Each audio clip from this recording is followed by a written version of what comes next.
who's got a special guest standing by.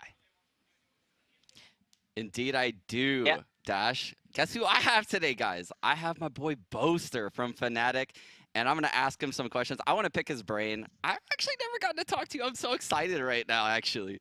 Oh, my God. So I'm going to kick it off with a Yo, what's up, man? wide question for you, all right, Boaster? I'm not going to make you sing in Mandarin or Yeah. anything crazy, but I'm going to ask you, what has changed with the meta in your eyes from Iceland looking into this event? Oh, what has changed with the meta? Well, they brought out Breeze, so that changes Yeah. everything in terms of like map pools and how you prepare maps. I'd say so. The meta in Iceland, I think the way that we approached it was very like high strat. We go execute mid round. I just call another execute mid round. Whereas the what prevailed was Sentinels, kind of like their protocols and the way they kind of defaulted and kind of felt the game as it went on, and then they went and like did their mid round reactions. Whereas this tournament.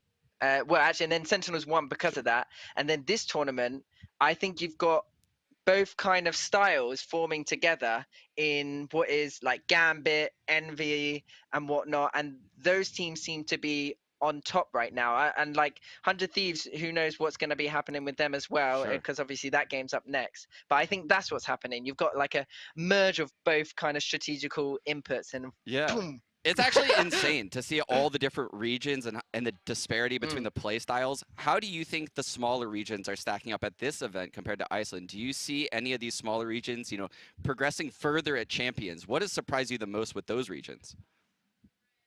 I'm really impressed with Crew. They made a roster change and it seemed to have paid off, but also they weren't as one-dimensional as they were in Iceland.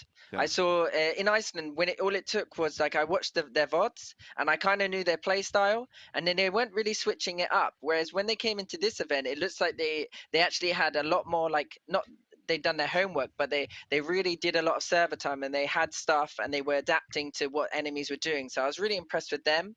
And I think just having more and more kind of these kind of scenes come in from each different regions, and they get to come and experience this land, just helps them kind of realize where they kind of are in terms of like the hierarchy of this game. Yeah, And I think that's what's cool. kind of going into your own region, I completely agree. I love how the regions have progressed, but going into your own region, this Gambit version has to be similar to the ones you guys are facing in scrims.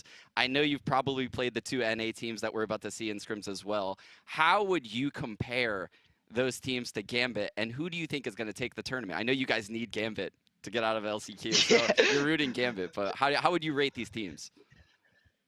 Yeah, I'm not sure how to go about this, because if I say I think Gambit are going to win, am I going to jinx it?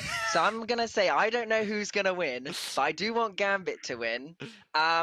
But based off like who I faced, we actually haven't played 100 Thieves in scrims, mainly because we saw that they were using KO, and I was like, there's no point us practicing KO right now, because like we just think he's okay, but like he's not current meta, so Wow. it doesn't seem like good practice. Yeah. Whereas like we played against Envy, and I was really surprised about their kind of play style and how they kind of approach the map in terms of what I was saying earlier with like they default. FNS kind of feels it out. He often like prods each side of the map, then finds little timings, and then or they either just group up, execute, and go somewhere. So I think it's gonna be tough who's gonna win out of 100 Thieves and Envy, but in the finals, Gambit versus whoever they are against, I'm gonna keep my mouth shut. Oh, yeah, that's the cop out. I have to. Man, you're sitting on the fence on me. All right, I'll let you get away with that. You know what I think. You know what I think, but I ain't know what you saying it. think. I know what you think. All right, man, that's all I got for you. You got any final words? Honestly, Gambit, take me to champions, baby. Let's go. But good luck to Envy and 100 Thieves and whatnot. All right, thanks so much, Boaster. Back to you on the desk, Dash.